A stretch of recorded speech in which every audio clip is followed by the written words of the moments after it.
نحمده ونصلي على رسوله نور الأولين والآخرين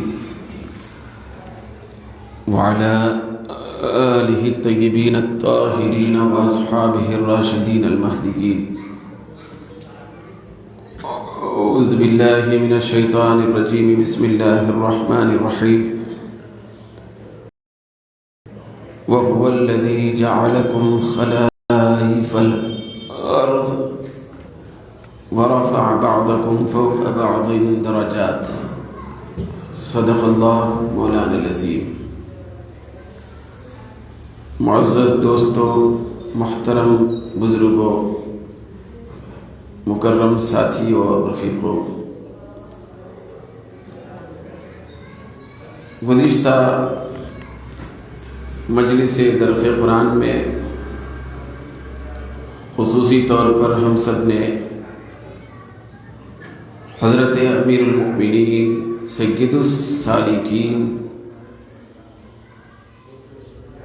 و امام الاولیاء والمجتہدین، پیشوائے صحابہ حضرت خلیفۃ المسلمین سیدنا ابو بکر صدیق رضی اللہ تعالی عنہ کی مبارک مقدس ذات کریمہ کے سلسلے میں کچھ باتیں کرنے اور سننے کی سعادتیں حاصل کیے تھے. گفتگو کا آغاز گزشتہ مجلس درس میں حضرت صدیق اکبر رضی اللہ تعالیٰ عنہ کی شان میں اس طرح ہوا تھا. یہ بات کہی گئی تھی کہ حضرت سیدنا صدیق اکبر رضی اللہ تعالیٰ عنہ کے کمالات، پھر ان کی مبارک شانیں ہمارے حد و شمار سے باہر ہیں.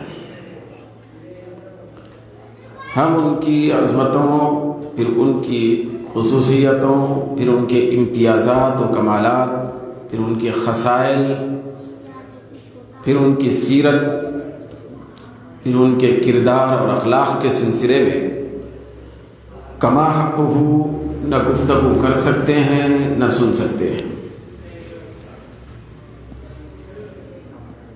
گزشتہ مجلس درس میں حضرت صدیق اکبر رضی اللہ تعالیٰ عنہ کی شان اقدس کے سلسلے میں کچھ کہنے کے لیے سورۃ الانعام کی ایک مبارک آیت کے ابتدائی کچھ مبارک الفاظ اور کلمات پڑھنے اور اس کو تلاوت کرنے کی سعادت حاصل کی گئی تھی، جس کے تحت میں حضرت سیدنا ابو بکر صدیق رضی اللہ تعالی عنہ کے خصوصی مدارج، پھر ان کے خصوصی مراتب کے سلسلے میں یہ کہا گیا تھا کہ سیدنا صدیق اکبر رضی اللہ تعالیٰ عنہ کے مرتبے، ان کے درجات، پھر ان کی بلندیاں، ان کی شانیں بہت زیادہ ہیں، مگر 3 شانیں اور 3 خصوصیتیں حضرت صدیق اکبر رضی اللہ تعالیٰ عنہ کو ایسی عطا کی گئیں کہ ان 3 شانوں کے ضمن میں غور کیا جائے تو ساری شانوں کا احاطہ ہو جاتا ہے. پہلی شان یہ بیان کی گئی تھی گزشتہ کہ ایک شان ہے آپ کی عطاقت، یعنی آزادی. چنانچہ اس کے سلسلے میں گفتگو کا کچھ حصہ کما حقہ آپ کے سامنے رکھنے کی کوشش کی گئی تھی. حضرت صدیق اکبر رضی اللہ تعالیٰ عنہ کی شان بہت بڑی شان، بہت بڑا کمال، بہت بڑی خصوصیت، وہ ہے شان عطاقت. پھر اسی عطاقت کی شان سے حضرت صدیق اکبر رضی اللہ تعالیٰ عنہ کو عتیق کہا گیا. شان عطاقت کی بنیاد پر سیدنا صدیق اکبر رضی اللہ تعالیٰ عنہ کی ذات اقدس یہ عتیق ٹھہری ہے. پھر عطاقت اور عتیق کے کئی معنی آپ کے سامنے عرض کیے گئے. پھر اس کے بعد گزشتہ درس کے موقع پر دوسری شان جو حضرت صدیق اکبر رضی اللہ تعالیٰ عنہ کی ہے، اس کے سلسلے میں صرف شان کا تذکرہ کیا گیا تھا، تفصیل بیان نہیں کی گئی تھی۔ وہ تھا شان صداقت۔ پھر تیسری شان تھی، وہ ہے شان رفاقت۔ تو یہ سبق ہم کو پھر دہرا لینا چاہیے۔ حضرت صدیق اکبر رضی اللہ تعالیٰ عنہ کے بے شمار شانوں میں 3 بڑی شانیں ہیں۔ پہلی شان ہے شان عطاقت، دوسری شان ہے شان صداقت، تیسری شان ہے شان رفاقت۔ تو عطاقت کا ذکر ہوا۔ میں نے وعدہ کیا تھا آپ سے کہ انشاءاللہ تعالی مطلب اگلے درس میں، اگلی مجلس میں شان صداقت اور شان رفاقت کے سلسلے میں بھی کچھ عرض کرنے کی کوشش کی جائے گی۔ تو اسی وعدے کے مطابق میں نے قرآن مجید کے سورۃ الانعام ہی سے وہ جو آیت تھی اس سے پہلے کی، جس کو سرنامہ سخن بنایا گیا تھا، وہ آیت سورہ انعام سے ہی تعلق رکھنے والی تھی، جس کے اندر اللہ نے بیان کیا کہ وَلِكُلٍّ دَرَجَاتٌ مِّمَّا عَمِلُوا، ہر ایک کے لیے، ہر شخص کے لیے، ہر نیک آدمی کے لیے بھئی اس کے عمل کے لحاظ سے اللہ کی بارگاہ میں درجے ہوتے ہیں۔ ہر ایک کے لیے اللہ کی بارگاہ میں درجے ہیں، مگر کس اعتبار سے درجے ہیں؟ وہ درجے ان کے عمل کے اعتبار سے۔ تو یہی آیت تھی، یہی کلمات تھے جس کے سلسلے میں ہم نے حضرت صدیق اکبر رضی اللہ تعالیٰ عنہ کے بارے میں کچھ سنا۔ مگر میں آج سورۃ الانعام کی بالکل آخری آیت، جو آیت نمبر 165 ہے، پھر اس کے بعد سورۃ الاعراف کا آغاز ہونے والا ہے، تو سورۃ الانعام کی ہی آخری آیت میں آپ کے سامنے تلاوت کرنے کا شرف حاصل کیا ہے۔ اس کے اندر اللہ رب العزت بھئی عام مومنین کے درجوں کو بیان نہیں فرمایا۔ پچھلی آیت میں، گزشتہ مجلس درس میں جو آیت کو ہم لوگوں نے سنا، پھر اس کے سلسلے میں تبصرہ ملاحظہ فرمایا، تو وہ بھئی عام مومنین، پھر عام سب لوگ جو نیک ہیں، نیکی کرتے ہیں، نیکی اختیار کرتے ہیں، نیکیوں کو اپناتے ہیں، تو ہر عام فرد کے لیے بھی اس کے اندر بات کی گئی، پھر خاص افراد بھی اس میں شامل ہیں۔ بھئی عام بات تھی، ہر ایک کے لیے عمل کے مطابق درجے ہیں، ہر ایک کے لیے، مطلب ہر مگر یہ خاص لوگوں کے درجے بیان کیے جا رہے ہیں۔ بھئی اس کے اندر خاص لوگوں کے ہی درجوں پر گفتگو ہے۔ وہ کیا ہے؟ اللہ نے فرمایا وَهُوَ الَّذِي جَعَلَكُمْ خَلَائِفَ الْأَرْضِ، وہ فرماتا ہے کہ اس نے فرمایا کہ وہ ایسی ذات ہے خدا کی جس نے تم کو زمین کے خلیفہ بنایا۔ خلیفہ، پھر اگلے جملے میں فرمایا اللہ رب العزت نے، خلیفہ جب بنایا تو کیا ہر خلیفہ ایک جیسا ہے؟ ہر نائب ایک طرح کا ہوتا ہے؟ ہر بنائے جانے والے خلیفہ کا درجہ ایک جیسا ہوتا ہے؟ اللہ نے تو فرمایا زمین کے تم سب کو خلیفہ بنایا۔ خلفاء کی بات ہو رہی ہے، نائمین کی بات ہو رہی ہے۔ تو اللہ رب العزت نے اس سوال کے جواب میں آگے فرمایا وَرَفَعَ بَعْضَكُمْ فَوْقَ بَعْضٍ دَرَجَاتٍ، وہ فرماتا ہے کہ پہلے تو اے امت محمدیہ، میں نے تم کو زمین کا خلیفہ بنایا، پھر ہر خلیفہ ایک جیسا نہیں ہو سکتا۔ اس کی وضاحت کے لیے اللہ نے فرمایا تم میں سے بعض لوگوں کے اوپر بعض لوگوں کو درجوں بلندی عطا فرمایا ہے۔ سب خلیفہ ہیں، جو خلفاء کی بات ہو رہی ہے، خلفاء کئی ہیں، مگر تم خلفاء میں خلفائے ارض میں، خلفائے دین میں، خلفائے اسلام میں ہر ایک کا درجہ ایک جیسا نہیں ہے۔ ورفع بعضکم فوق بعض، تم میں کے بعض لوگوں کو بعض لوگوں سے بڑھ کے درجہ ملا ہے، درجات، درجوں میں بلندی عطا کی گئی ہے۔ تو اس سے سمجھ میں آتا ہے، قرآن مجید کے مبارک الفاظ اور کلمات سے یہ بات معلوم ہوتی ہے کہ ہر خلیفہ کا درجہ ایک جیسا نہیں ہے۔ ایک خلیفہ اور دوسرے خلیفہ کے درمیان صرف ایک درجے کا فرق بھی نہیں، کئی درجوں کا فرق ہوتا ہے۔ درجات، خلفاء کے درمیان میں درجوں فرق ہوتا ہے۔ تو چنانچہ اللہ رب العزت نے یہاں جو فرمایا کہ خلفاء بنایا، پھر خلفاء کے درجوں کو الگ الگ رکھا، کسی کا درجہ بہت زیادہ اونچا بنایا، کسی کا درجہ ان کے مقابلے میں ذرا کم رکھا، درجوں بلندی عطا کی گئی۔ تو اس کو مد نظر رکھ کر ہم کو غور کرنا چاہیے کہ آقا دو جہاں صلی اللہ علیہ وسلم کے پردہ فرمانے کے بعد خلفاء کا جو سلسلہ شروع ہوا، خلفاء راشدین تشریف لائے، خلفاء ارض آنے لگے، تو ان خلفاء میں اللہ کے کلام کے مطابق ہر ایک کا درجہ ایک دوسرے سے کم زیادہ ہے، مگر خلفاء کے اندر سب سے بڑا درجہ کس کا ہوگا، سب سے بڑا مرتبہ کس کو دیا ہوگا، سب سے بڑا رتبہ کس کو عطا کیا گیا ہوگا؟ تو احادیث اور قرآن کی دیگر آیتوں کی روشنی میں یہ بات ثابت ہوتی ہے کہ اللہ تبارک و تعالیٰ نے خلفاء کے درمیان میں درجوں کا فرق رکھا، لیکن سب سے بڑا درجہ اگر کسی کا بنایا تو حضرت سیدنا صدیق اکبر کا بنایا۔ وہ خلیفہ ہیں، پھر ایسے خلیفہ ہیں کہ ان کے اوپر کسی کا درجہ نہیں، کسی کا درجہ نہیں۔ چنانچہ حدیث شریف میں آتا ہے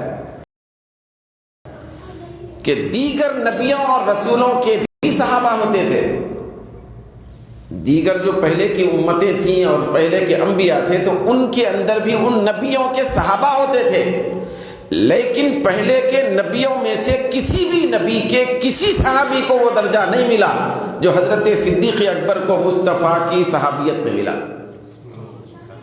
پھر قیامت تک یہ درجہ کسی کو نہیں ملے گا۔ بہت بڑا درجہ اللہ رب العزت نے خاص طور پہ امتیازی شان کے ساتھ حضرت صدیق اکبر رضی اللہ تعالیٰ عنہ کو عطا فرمایا۔ تو دوستو، اس تبصرے کے بعد میں حضرت امام خازن رضی اللہ تعالیٰ عنہ کی تفسیر کے کلمات عرض کرنا چاہتا ہوں۔ دیکھیں، ہر خلیفہ برابر نہیں ہوتے، یہ تو بات ثابت ہو گئی، درجوں کا فرق ہوتا ہے۔ تو درجوں کا فرق کن کن چیزوں میں ہوتا ہے، کن کن درجوں میں فرق ہوتا ہے، کن مرتبوں میں فرق ہوتا ہے، بھائی کن شانوں میں فرق ہوتا ہے؟ تو امام خازن فرماتے ہیں، وہ فرماتے ہیں کہ پیدا کیے جانے میں بھی فرق ہوتا ہے، فی الخلق، پیدا کیے جانے میں بھی خلیفہ کے درمیان میں فرق ہوتا ہے۔ پیدائش میں بھی شان جو ہوتی ہے وہ کسی کی زیادہ ہوتی ہے، کسی کی اتنی زیادہ نہیں ہوتی ہے۔ پھر اخلاق میں بھی فرق ہوتا ہے، رزق میں بھی فرق ہوتا ہے، شرف اور مرتبہ اور بلندی میں بھی فرق ہوتا ہے، پھر عقل میں بھی فرق ہوتا ہے، قوت میں بھی فرق ہوتا ہے، فضیلت میں بھی فرق ہوتا ہے، حسن و جمال میں بھی فرق ہوتا ہے، مالداری بے نیازی میں بھی فرق ہوتا ہے، شرافت اور عظمت میں بھی فرق ہوتا ہے، پھر علم میں بھی فرق ہوتا ہے، حکمت میں بھی فرق ہوتا ہے۔ بہت ساری چیزوں میں فرق رکھا جاتا ہے۔ جو بڑے مرتبے کے خلیفہ ہوتے ہیں تو ان کے اندر جو شانیں رکھی جاتی ہیں تو وہی شانیں دوسرے خلفاء میں بھی موجود ہوتی ہیں، لیکن بڑے درجے کے خلیفہ کے اندر جو شانیں ہوتی ہیں وہ شانیں درجوں بلند ہوتی ہیں دوسرے بعد میں آنے والے خلفاء کی شانوں کے مقابلے میں۔ تو شرف میں بھی بڑے ہوں، فضیلت میں بھی بڑے ہوں، پھر علم میں بھی بڑے ہوں، شجاعت میں بھی بڑے ہوں، بہادری میں بھی بڑے ہوں، سخاوت میں بھی بڑے ہوں، تقوی میں بھی بڑے ہوں، خشیت میں بھی بڑے ہوں، حکمت میں بھی بڑے ہوں، صحبت میں بھی بڑے ہوں، رفاقت میں بھی بڑے ہوں، سچائی میں بھی بڑے ہوں، ہر چیز میں بڑے ہوں، ایسی کوئی شخصیت کائنات کے اندر چمکتی نظر آتی ہے تو حضرت صدیق اکبر رضی اللہ تعالیٰ عنہ کی ذات ہے۔ بھئی آپ کا شرف بھی بڑا ہے، آپ کا مرتبہ بھی بڑا ہے، آپ کی فضیلت بھی بڑی ہے، آپ کی عظمت بھی بڑی ہے، آپ کا علم بھی بڑا ہے، آپ کا تقویٰ بھی بڑا ہے، آپ کی خشیت بھی بڑی ہے، آپ کی صحبت بھی بڑی ہے، آپ کی رفاقت بھی بڑی ہے، پھر آپ کی حکمت بھی بڑی ہے، ساری چیزوں میں بڑائی ملی حضرت صدیق اکبر رضی اللہ تعالیٰ عنہ کو۔ تو چنانچہ وہ جو میں بات عرض کرنا چاہتا ہوں کہ صداقت کی ایک شان ہے، رفاقت کی ایک شان ہے۔ صداقت کے معنی آتے ہیں سچائی، سچائی کی شان بہت بڑی شان ہوتی ہے۔ قرآن مجید کے اندر سچائی کا کئی جگہ ذکر کیا گیا، سچوں کے حوالے سے، سچ بولنے کے حوالے سے، سچوں کے ساتھ ہونے کے حوالے سے، سچائی کے خود حوالے سے بھی قرآن مجید میں کئی جگہ آیا۔ حدیث میں، قرآن میں سچائی کا بہت بڑا پیغام دیا گیا، مگر حضرت صدیق اکبر رضی اللہ تعالیٰ عنہ کو سچائی کا وہ مرتبہ ملا، بہت سچے ہوئے، ہر صحابی سچے، ہر سرکار کے ساتھ رہنے والے، بیٹھنے والے وہ سچے ہیں، صداقت کے بہت بڑے پہاڑ ہیں، پھر صداقت کے علم بردار ہیں۔ لیکن جو صداقت کا مرتبہ، تصدیق کا مرتبہ، سچائی ماننے کا مرتبہ، سچائی اپنانے کا مرتبہ، سچائی رکھنے کا مرتبہ، سچائی کا پیکر اپنے آپ کو بنانے کا مرتبہ حضرت صدیق اکبر کو عطا کیا گیا، وہ کسی کو نہیں ملا۔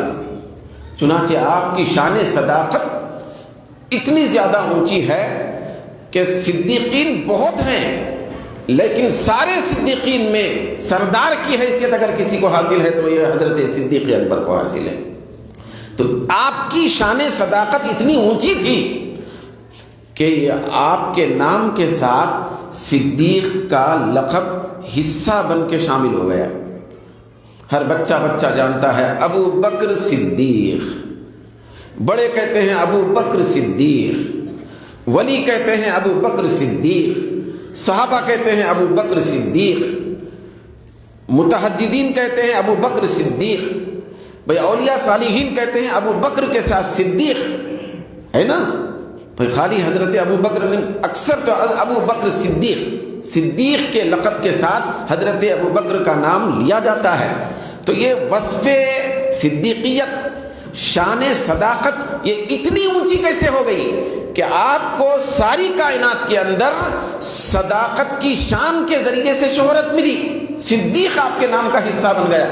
اتنی بڑی شان آپ کو کیسے ملی؟ تو دوستو اس کے پیچھے بہت سارے راز ہیں۔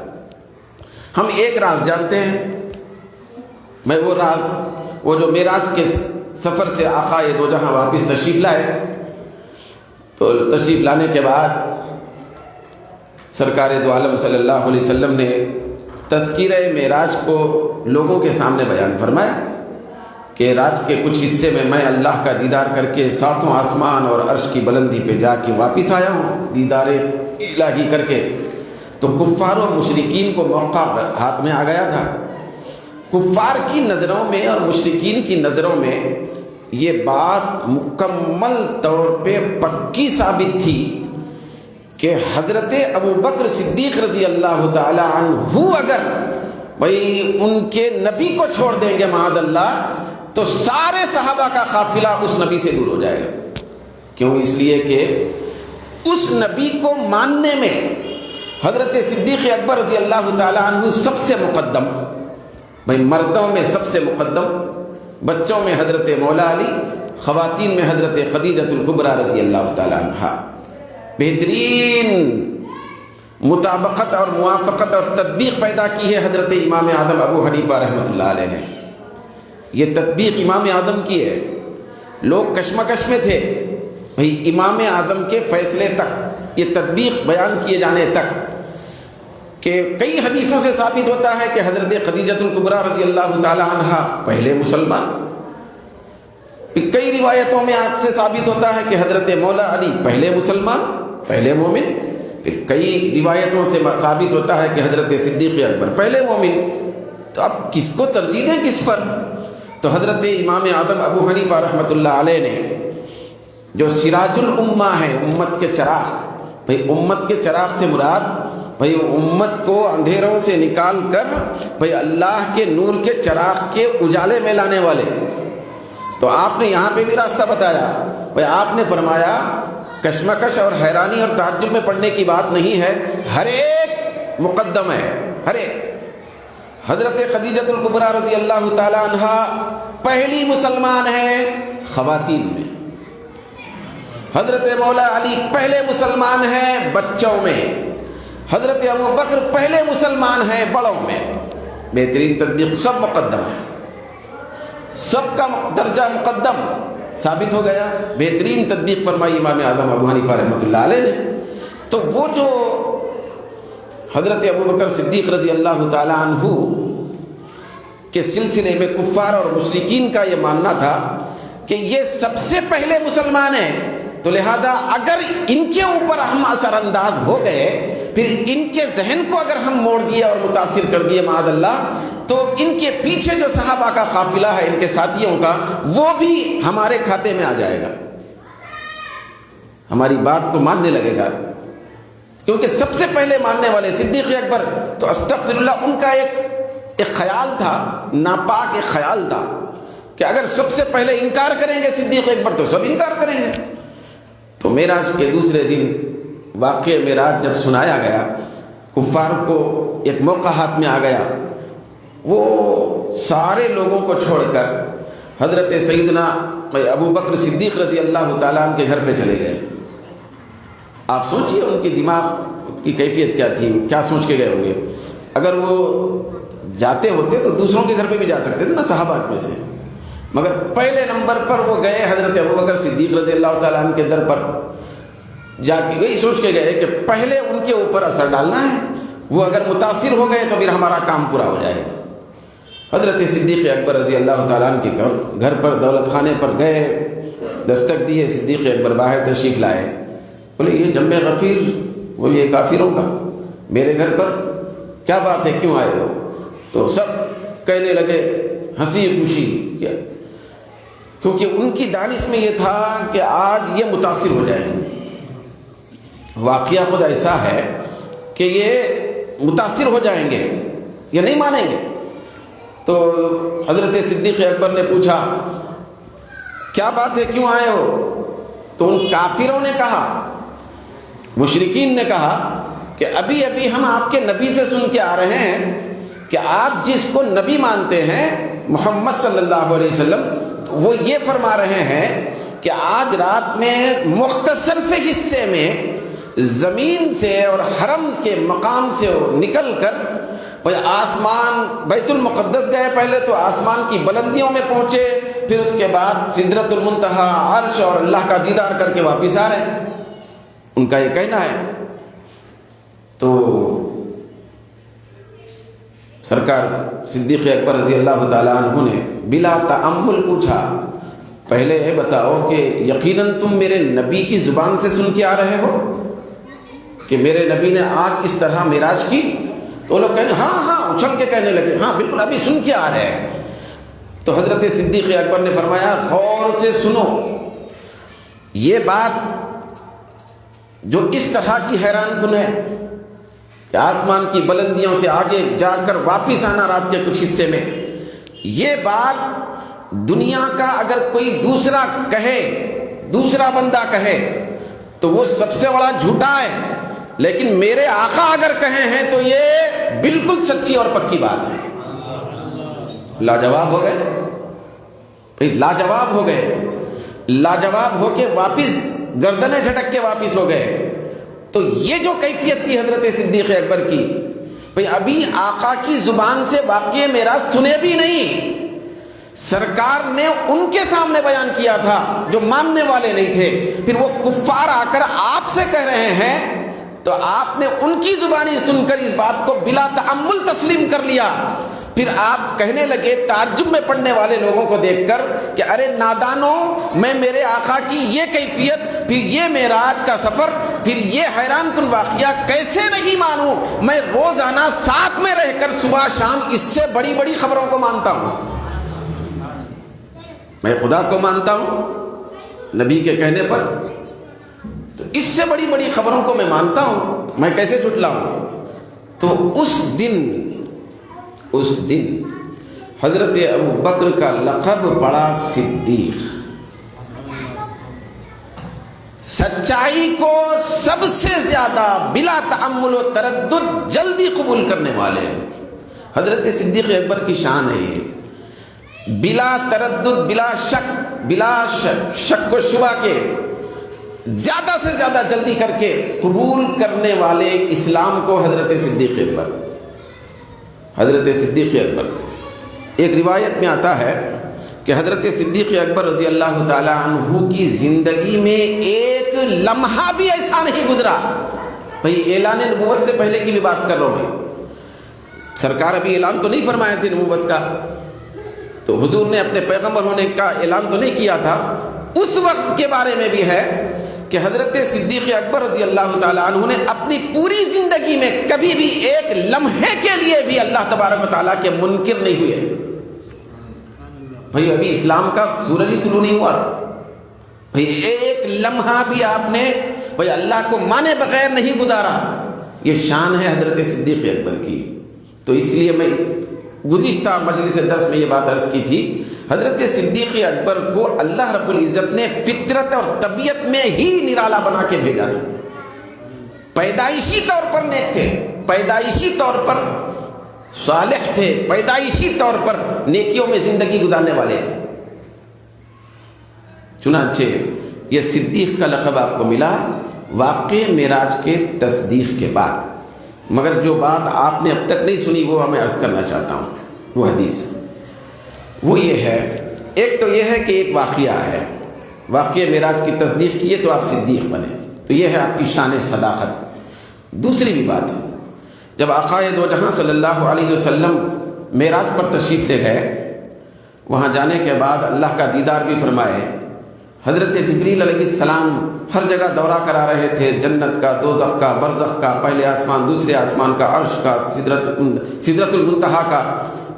پھر اس کے بعد سرکار تنے تنہا عرش کی بلندیوں میں بھی تشریف لے گئے، اللہ رب العزت کی بارگاہ میں حاضر ہوئے، مقام دنا فتح اللہ پر فائز ہوئے، قاب قوسین کی منزل میں پہنچ گئے.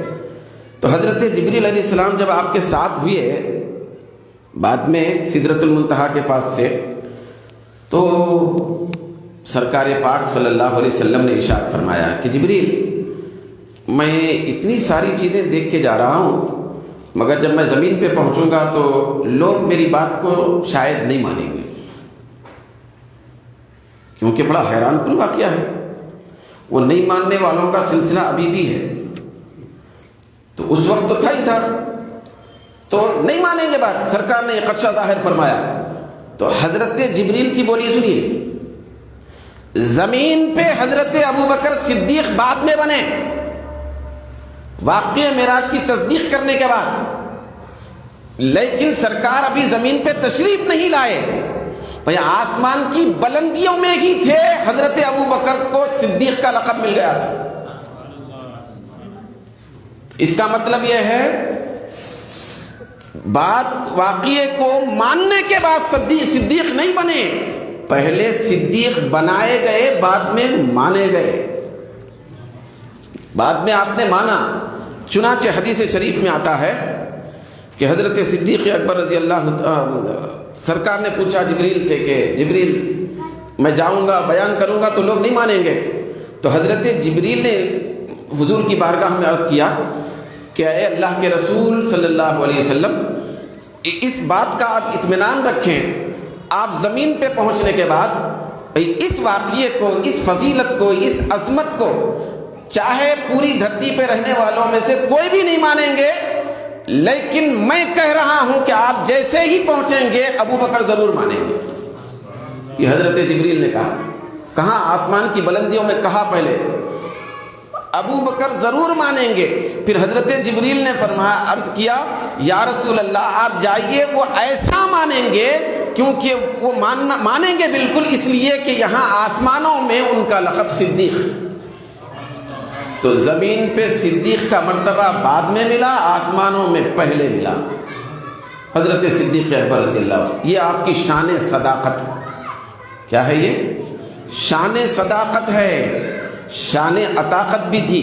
گزشتہ گفتگو ہوئی کہ حضرت سیدنا صدیق اکبر رضی اللہ تعالیٰ عنہ حسن و جمال میں بھی بے مثال تھے، دوزخ سے آزاد ہونے میں بھی بے مثال تھے، پھر اسی طریقے سے طہارت و پاکیزگی اور نظافت میں بھی بے مثال تھے۔ وہاں عتیق کا لقب ملا تھا، یہاں صدیق کا لقب ملا۔ پھر عتیق کا لقب بھی یاد رکھیں، اور عتیق کا لقب بھی بہت زمانے کے بعد نہیں ملا، بلکہ ایک روایت میں آتا ہے کہ حضرت امام جلال الدین سیوطی رحمۃ اللہ علیہ حدیث نقل فرماتے ہیں کہ جس وقت حضرت سیدنا ابوبکر صدیق رضی اللہ تعالیٰ عنہ اس دنیا میں پیدا ہوئے، پیدا ہونے کے بعد کیونکہ آپ کی جو والدہ محترمہ تھیں، تو آپ کی والدہ محترمہ کو جو بھی لڑکے ہوتے تھے وہ فوت ہو جاتے تھے۔ لڑکوں کے فوت ہونے کا ایک سلسلہ چلا تھا، بعد میں آ کے حضرت ابوبکر رضی اللہ تعالیٰ عنہ پیدا ہوئے۔ جیسے ہی پیدا ہوئے تو آپ کی والدہ ماجدہ آپ کو لے کر کعبے کے صحن میں پہنچی۔ کہاں پہنچی؟ کعبے کے صحن میں پہنچی۔ تو اب روایت میں آتا ہے، یہ ابن عساکر نے روایت کی ہے حضرت موسیٰ بن طلحہ سے، کہ آپ کو عتیق کیوں کہا گیا اور کب کہا گیا؟ بعد میں بھی مختلف موقعوں پہ کہا گیا، سرکار نے بھی آپ کو عتیق کہا، پھر آسمان کی بلندیوں سے بھی آپ کو عتیق کا لقب ملا، لیکن جب آپ کی پیدائش ہوئی، پیدا ہوتے ہی حضرت صدیق اکبر رضی اللہ تعالیٰ عنہ کی والدہ ماجدہ کعبۃ اللہ کے صحن میں پہنچی، کعبے کے سامنے کھڑی ہوئیں اپنے فرزند کو لے کر، کیونکہ بچے نہیں رہتے تھے، بچوں کا انتقال ہوتا تھا، تو اللہ کی بارگاہ میں کھڑے ہو کر عرض کرنے لگیں، اب والدہ ابھی اسلام تو نہیں آیا نا، ابھی اسلام تو نہیں آیا، ابھی اسلام کی بات تو نہیں ہوئی، حضور نے اعلان نبوت نہیں فرمایا، لیکن حضرت صدیق اکبر کی ذات کی برکت کا یہ عالم ہے کہ حضرت صدیق اکبر جب آپ اپنی والدہ کے پیٹ میں تھے تو والدہ مسلمان ہو گئی تھی، ان کو بھی اللہ کی معرفت تھی۔ چنانچہ یہ جملہ ملاحظہ فرمائے، وہ حضرت صدیق اکبر ابھی جو نومولود ہیں وہ کعبے میں لے جا کر عرض کرنے لگیں، اللہم، دعا میں آپ نے فرمایا اللہم۔ دوستو یہ بتاؤ، یا اللہم یہ الفاظ کافر بولتے یا مسلمان بولتے؟ بولیے بھئی، یہ بولے جانے والے الفاظ دعا میں کافر ہے نا، دعا تو اللہ سے کرنا یہ بھی مومن کی صفت ہے، پھر اللہم کہنا یہ بھی ایمان والوں کی عادت اور ان کی شان ہے۔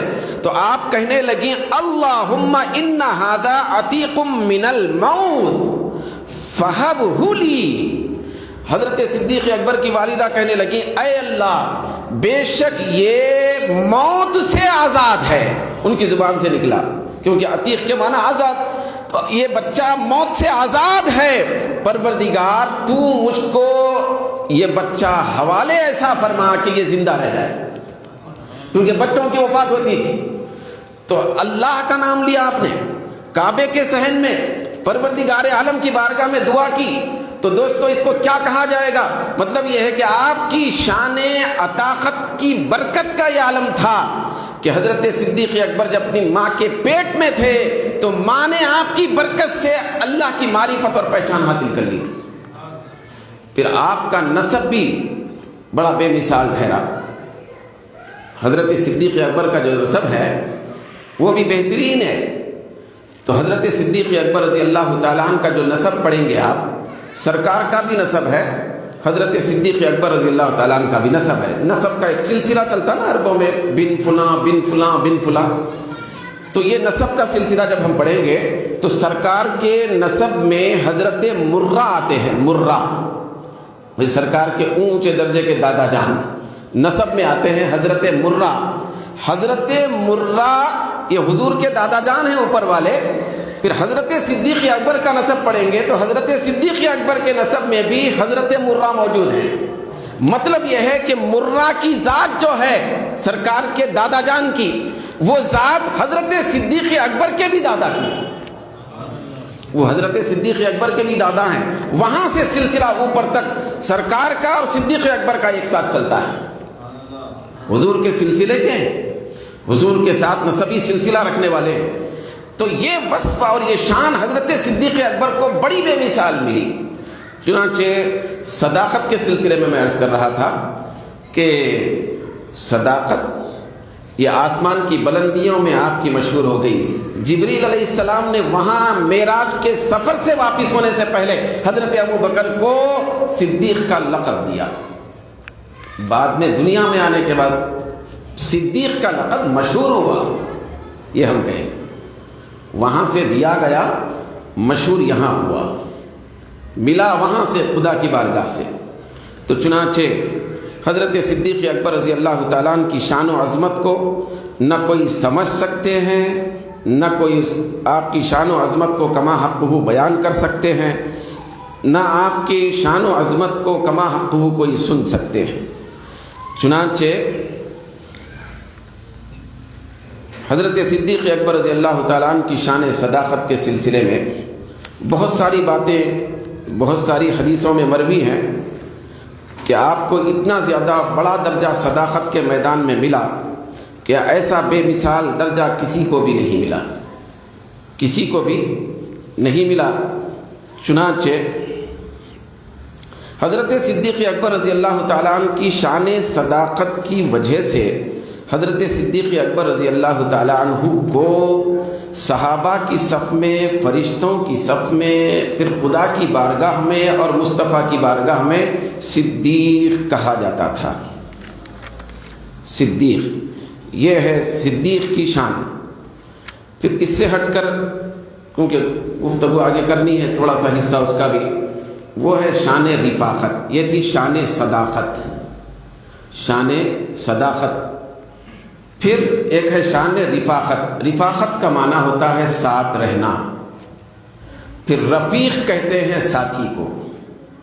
صدیق اکبر رضی اللہ تعالیٰ عنہ کیا ہیں؟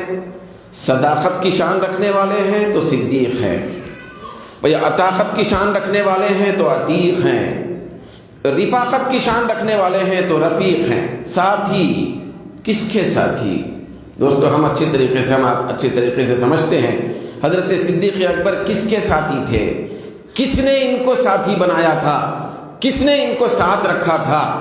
غار کی صحبتوں اور خلوتوں میں بھی ساتھ رکھا تھا، پھر آج مزار کی خلوتوں میں بھی ساتھ رکھا ہے۔ تو آپ کس کے ساتھی ہیں؟ اس ہستی کے ساتھی ہیں جن کا ساتھی خدائے دو جہاں ہے۔ قرآن مجید کے اندر شان رفاقت کو اس طرح بڑے اچھے پیرائے میں بیان کیا گیا۔ اللہ رب العزت نے غار کی تنہائیوں میں، غار میں ہجرت کے موقع پر حضرت صدیق اکبر حضور کے ساتھ جو تھے، غار میں تھے، حضرت صدیق اکبر کی ذات تھی، مصطفیٰ کی ذات کریمہ تھی، تو اس کی منظر کسی قرآن مجید میں بیان کی گئی۔ تو اس وقت جو الفاظ آئے ہوئے ہیں غار کے اندر، غار کے سلسلے میں وہ بڑے قابل غور ہیں، رفاقت کو بتاتے ہیں، حضور کے ساتھی ہونے کو بتاتے ہیں۔ چنانچہ اذ یقول لصاحبہ لا تحزن، یہ الفاظ آئے ہیں کہ سرکار اپنے ساتھی سے کہہ رہے تھے کہ غم مت کرو، اللہ ہمارے ساتھ ہے۔ دشمن غار پہ آئیں گے منہ کے دہانے پر بھی کچھ نہیں ہوگا۔ تو اس وقت سرکار نے یہ نہیں فرمایا تھا کہ اے ابو بکر غم مت کرو، بلکہ فرمایا تھا کہ اے میرے ساتھی غم مت کرو، اے میرے رفیق غم مت کرو، میری رفاقت میں رہنے والے غم مت کرو۔ تو صاحب کا لفظ آیا ہے، چاہے صاحب کا لفظ ہو یا رفیق کا لفظ ہو، دونوں کے معنی آتے ہیں ساتھی۔ تو اتنا بڑا مرتبہ کسی کو بھی نہیں ملا۔ ساتھی تو سارے صحابہ ہیں، صحابہ ساتھی ہے نا، حضور کے ساتھ رہنے والے، اسی لیے تو صحابہ بنے۔ لیکن سارے صحابہ میں ساتھی ہونے کا جو شرف ملا، پھر رفاقت کی جو برکت حضرت صدیق اکبر کو عطا کی گئی، وہ کسی صحابی کو نہیں عطا کی گئی۔ ہر سفر کے اندر حضور کے ساتھ، حضر کے ہر لمحے میں حضور کے ساتھ، تجارت میں حضور کے ساتھ، بھئی اعلان نبوت کے بعد حضور کے ساتھ، پھر اعلان نبوت سے پہلے بھی حضور کے ساتھ تھے، یہ بات طے ہے۔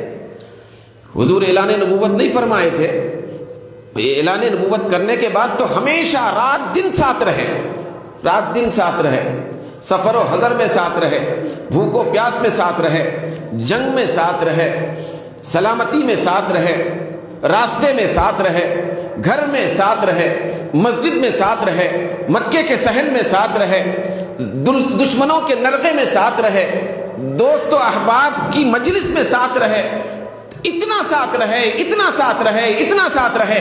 حدیث شریف میں آتا ہے حضور پاک صلی اللہ علیہ وسلم مسجد نبوی میں جس جگہ تشریف فرما ہوتے تھے حضور، تو حضور کے بالکل بازو میں ایک خصوصی مسند ہوتی تھی۔ پہلے حضور کی مسند ہوتی تھی بڑی شان والی، بڑی نرالی، پھر حضور کے بازو میں اور حضور کے سامنے خاص طور پر اگر کسی کی مسند ہوتی تھی تو یار غار حضرت صدیق اکبر کی ہوتی تھی۔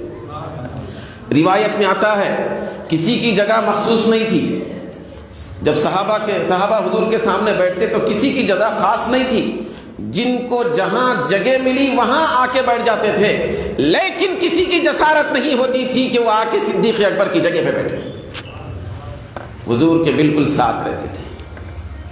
یہ شان رفاقت آپ کو ملی، شان صاحبیت آپ کو ملی، اتنے عظیم ساتھی۔ بھئی ایسی نرالی شان رفاقت کی کسی کو بھی نصیب نہیں ہوئی، کسی کو بھی نصیب نہیں ہوئی۔ چنانچہ ہر نازک موقع پر صدیق اکبر ساتھ رہے۔ حضرت مولا علی فرماتے ہیں، حضرت علی فرماتے ہیں ایک مرتبہ حضرت مولا علی نے پوچھا لوگوں سے کہ لوگوں یہ بتاؤ سب سے زیادہ صحابہ میں بہادر کون تھے، کون؟ لوگوں نے کہا سرکار آپ ہیں۔ بھلا آپ سے بڑھ کے کون بہادر ہو سکتا ہے؟ حضرت مولا علی سے لوگوں نے کہا، تو حضرت مولا علی نے فرمایا لوگوں میں ہمیشہ اپنے مقابل والے سے مقابلہ کرتا تھا،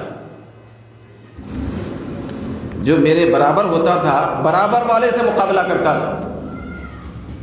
یہ پوچھ رہا ہوں میں کہ برابر والا ہو، برابر والا کم ہو یا زیادہ ہو، بہت بڑا کتنا بھی بڑا ہوا ہو، اس سے مقابلہ کرنے والی بہادر ہستی کون تھی؟ تو لوگ خاموش ہو گئے۔ پھر اس کے بعد لوگوں نے عرض کیا سرکار آپ ہی بتا دیں، ہمارے ذہن میں تو آپ کی بات تھی، آپ کی ذات تھی۔ تو آپ نے فرمایا اللہ کی عزت کی قسم ہم میں سب سے زیادہ بہادر حضرت صدیق اکبر۔ پھر اس کے بعد دلیل کے طور پر آپ نے بیان فرمایا جنگ بدر کا موقع ہے، جنگ بدر میں ہم آقا کے لیے، پھر آقا کے اعزاز کے اور احترام کے لیے ایک سائبان ڈال دیا تھا، بھئی ایک پردہ ڈال دیا تاکہ حضور کو دھوپ نہ لگے، سائبان ہم نے ڈال دیا تھا۔ پھر سارے لوگ تو جنگ میں مصروف ہونے والے ہیں، تو سائبان ڈالنے کے بعد یہ سوال پیدا ہوا کہ حضور تو اس سائبان میں تشریف فرما ہوں گے، لیکن حضور کے ساتھ کون ہوں گے؟ کیونکہ کدھر سے بھی کفار اور مشرکین آ کر حضور پہ حملہ آور ہو سکتے ہیں۔ تو حضرت مولا علی فرماتے ہیں لوگوں کے سامنے کہ ہم میں سے کسی کی بھی ہمت نہیں ہوئی کہ اس سائبان کے پاس کھڑے رہ کر حضور کی محافظت کا بہت بڑا مرتبہ حاصل کریں، ہم میں سے کسی کی جرت نہیں ہوئی۔ حضرت صدیق اکبر آگے بڑھے، پھر انہوں نے فرمایا کہ اے لوگوں مطمئن رہو، میں میرے آقا کے اوپر اپنی جان کو نچھاور کرتے ہوئے حضور کی حفاظت کے لیے کھڑا ہو جاؤں گا۔ حضرت مولا علی فرماتے ہیں اس کے بعد حضرت صدیق اکبر تنے تنہا اس سائبان کے پاس کھڑے رہ کر حضور کے تحفظ کی نوکری انجام دی۔ حضور کو کسی کے تحفظ کی ضرورت نہیں ہے، اللہ ہی حضور کا محافظ ہے، لیکن یہ خدمت حضرت صدیق اکبر نے تنے تنہا انجام دی۔ تو حضرت مولا علی کہتے ہیں کافر جماعت کی تعداد میں حضور پہ حملہ آور ہونے کی کوشش کرتے تھے، حضرت صدیق اکبر رضی اللہ تعالیٰ صرف تنے تنہا اپنے ہاتھ میں تلوار لے کر سب کا خاتمہ کرتے ہوئے نظر آتے تھے۔ یہ ہم سے نہیں ہو سکتا تھا، یہ ہم سے نہیں ہو سکا جو حضرت صدیق اکبر سے ہوا۔ تو دیکھیے نازک موقع پر رفیق اور ساتھی کون؟ حضرت صدیق اکبر۔ سانپ کو ڈسانے کے لیے غار میں ساتھی کون؟ بھائی اپنے آپ کو ڈسا کر زہر اپنے جسم میں منتقل کرا کر وہاں ساتھ میں غار میں کون؟ صدیق اکبر۔ یہاں تک کہ بعض روایتوں میں آتا ہے حضرت صدیق اکبر رضی اللہ تعالیٰ عنہ کا وصال ہو گیا۔ خلافت کے جتنے دن تھے وہ اللہ کے پاس منتخب تھے، تو اس کے بعد حضرت صدیق اکبر نے وصال فرمایا۔ تو صحابہ کہتے ہیں کہ سرکار صدیق اکبر کے وصال کی اصل وجہ یہ ہے، ظاہری وجہ ایک ہے پھر حقیقی وجہ ایک ہے۔ ظاہری وجہ یہ ہے کہ صدیق اکبر رضی اللہ تعالیٰ عنہ کے جسم مبارک میں زہر تھا، قاتلین نے اور دشمنوں نے کھانے میں زہر ملا کر آپ کے سامنے پیش کیا تھا، آپ نے اس کو تناول فرمایا تھا، تو لہذا ایک ظاہری وجہ تو یہ ہے، لیکن صحابہ کہتے ہیں کہ اصل وجہ زہر کی نہیں ہے بھئی، اصل وجہ حضرت صدیق اکبر رضی اللہ تعالیٰ عنہ کے وصال کی وہ ہے حضور کی ظاہری صحبت سے محروم رہنا۔ حضور کی جدائی اور فراق میں اتنا روتے تھے، جس تاریخ سے حضور کا وصال ہوا اس تاریخ سے حضرت صدیق اکبر کا جسم مبارک گھلنے لگا تھا کہ میں تنہا کیسے رہوں۔ یہ ہے شان رفاقت آپ کی، گھلتے گئے حضور کی جدائی میں، محبت میں، عشق میں، فراق میں، گھلتے آپ کا وصال ہو گیا۔ تو اتنی بڑی شان رفاقت حضرت صدیق اکبر رضی اللہ تعالیٰ عنہ کو عطا کی گئی کہ اتنی بڑی شان ملی کہ آج سرکار کے بازو اور پہلو میں آرام فرما رہے ہیں۔ اس سے بڑا مرتبہ کسی کو نہیں مل سکتا ہے کہ حضور کے قدموں میں ان کو جگہ ملی، حضور کے ساتھ آرام فرما رہے ہیں۔ یہ ساتھ میں آرام کرنے کا موقع، پھر ساتھ میں آرام کرنے کا جو شرف ملا قیامت تک کے لیے، یہ کس وجہ سے ملا؟ اس وجہ سے ملا کہ آپ بے مثال رفیق تھے، ساتھی تھے۔ ہر نازک موقع پر بھی آپ نے حضور کو نہیں چھوڑا۔ چنانچہ یہ آخری بات ہے، میں عرض کر کے اپنی بات کو ختم کروں گا۔ حضرت عائشہ صدیقہ رضی اللہ تعالی عنہ ایک مرتبہ حضرت ابو بکر صدیق رضی اللہ تعالی عنہ سے فرمایا، کیونکہ ان کے ابا جان ہیں، تو والد گرامی سے انہوں نے عرض کیا کہ ابا جان، میں آج رات میں ایک خواب دیکھی۔ یہ بھی بات یاد رکھیں، نالج میں رکھنا ہے۔ خواب کی تعبیر بیان کرنا یہ بہت بڑے مقام والوں کا کام ہوتا ہے۔ خواب کی صحیح تعبیر بیان کرنا یہ بہت بڑا شرف ہوتا ہے، بہت بڑا کمال ہوتا ہے۔ تو صحابہ کہتے ہیں خواب کی تعبیر بیان کرنے میں سب سے بڑے حق والے، جن کی ذات ہی حق ہے اور حق تعبیر بیان کرنے والے تھے، تو وہ ہمارے آقا سرکار پاک صلی اللہ علیہ وسلم، حضور پاک صلی اللہ علیہ وسلم خواب کی سچی تعبیر بیان کرنے والے میں سب سے بڑے مرتبے پر فائز تھے۔ صحابہ کہتے ہیں کہ حضور کے پردہ فرمانے کے بعد یا حضور کے ہین حیات بھی کسی دوسرے مقام پر کوئی صحابی کو پوچھنا ہوتا تو سب سے زیادہ اچھا، پیارا، صاف ستھرا، سچائی پر مبنی خواب کی تعبیر کو بیان کرنے والی اگر کوئی ذات تھی تو صدیق اکبر کی تھی۔ زمانے جاہلیت میں بھی لوگ خواب دیکھتے تھے تو حضرت صدیق اکبر کی بارگاہ میں حاضر ہو کر خوابوں کی تعبیر پوچھا کرتے تھے۔ اتنے بڑے معبر تھے، بہت بڑا کمال تھا اس میں۔ ہر میدان کے شہسوار تھے، ہر میدان کے اندر کمال رکھنے والے تھے۔ تو ایک مرتبہ حضرت عائشہ صدیقہ رضی اللہ تعالی عنہا نے بھئی اپنے ابا جان سے عرض کیا کہ ابا جان، میں نے رات میں خواب دیکھا کہ میرا یہ جو حجرہ ہے، میرا گھر، تو اس گھر کے اندر آسمان سے 3 چاند اتر کے آئے۔ 3 چاند اترے ہیں، میرا گھر مکمل روشن ہے، تو میرے حجرے میں نے 3 چاندوں کو اترتے ہوئے دیکھا، غیر معمولی روشنی تھی۔ تو ابا جان اس کی تعبیر کیا ہے؟ تو حضرت صدیق اکبر نے تعبیر بیان کی کہ تمہارے اس حجرے میں، اس خواب کی تعبیر یہ ہے کہ تمہارے اس حجرے میں سب سے زیادہ بہترین 3 شخص آنے والے ہیں. اس کی تعبیر یہ. اتنا کہہ کے خاموش ہو گئے. جب حضور کا وصال مبارک ہوا تو حضور کو آپ کے حجرے میں جب رکھا گیا، تدفین ہوئی حضور کی، حضرت عائشہ رضی اللہ تعالیٰ عنہ کے حجرے میں، اب جو گنبد خضرا ہے وہ حضرت عائشہ صدیقہ رضی اللہ تعالیٰ عنہ کا حجرے پاک تھا. تو وہاں حضور کو جب رکھا گیا، حضور وہاں تشریف لائے وصال کے بعد. تو وصال کے بعد جب حضور وہاں تشریف لائے تو ایک مرتبہ حضرت صدیق اکبر وہ اپنی بیٹی سے ملنے کے لیے آئے اور کہنے لگے کہ عائشہ، میں نے جو خواب کی تعبیر بیان کی تھی تو اس کا سب سے بڑا حصہ بھائی آج آنکھوں نے دیکھ لیا کہ میرے آقا تیرے گھر میں، تیرے حجرے میں تشریف لا چکے ہیں، یہاں تشریف لائے ہیں. اور یہ میں نے اس وقت کہا تھا یا عائشہ کہ سب سے زیادہ بہترین 3 اشخاص تیرے گھر میں آنے والے ہیں، تو سارے اچھوں میں اور ان تینوں میں سے 2 سے بھی بہت زیادہ اچھے وہ ہمارے آقا کی ذات کو تیرے گھر میں تشریف لائے. خواب کا ایک حصہ پورا ہو گیا. پھر اس کے بعد دوسرا حصہ خود حضرت صدیق اکبر رضی اللہ تعالیٰ. دوسرے چاند سے مراد صدیق اکبر، وہ حضور کے بازو اور پہلو میں تشریف لائے. پھر تیسرا حصہ حضرت فاروق اعظم کا، حضرت فاروق اعظم حضرت صدیق اکبر کے پہلو میں تشریف لائے. تو حجرہ عائشہ میں 3 چاند اترے ہوئے ہیں، جس میں سے ایک سرکار کی ذات، وہ تو بدر کامل ہے، وہ بدر کامل ہے. تو یہ خواب بھی پہلے سے بیان کیے گئے تھے. حضرت عائشہ نے خواب بھی دیکھ لیا تھا کہ حضور کی رفاقت اور صحبت مزار میں بھی حضرت صدیق اکبر کو ملنے والی ہے. تو اسی لیے آپ کو رفیق کہا جاتا ہے. حضرت صدیق اکبر کا لقب رفیق، ساتھی.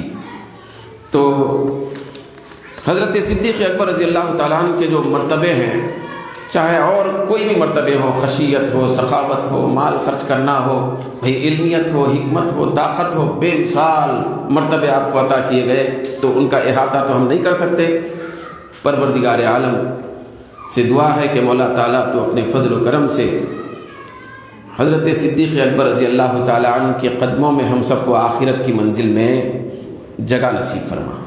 مولا تعالیٰ تیرے حبیب کے اور تیرے صدیق کے اور دیگر خلفاء، اہل بیت اور صحابہ کے ہم چاہنے والے ہیں. مولا ہمارے دل میں ٹمٹماتا چراغ ہی کیوں نہ ہو مگر ہے محبت کا. مولا تعالیٰ اس محبت کے چراغ کی لاج رکھ لے، سارے اچھوں کے ساتھ ہمارا حشر فرما دے. بروز محشر حضرت صدیق اکبر کی رفاقت اور صحبت عطا فرما. وما علینا الا البلاغ.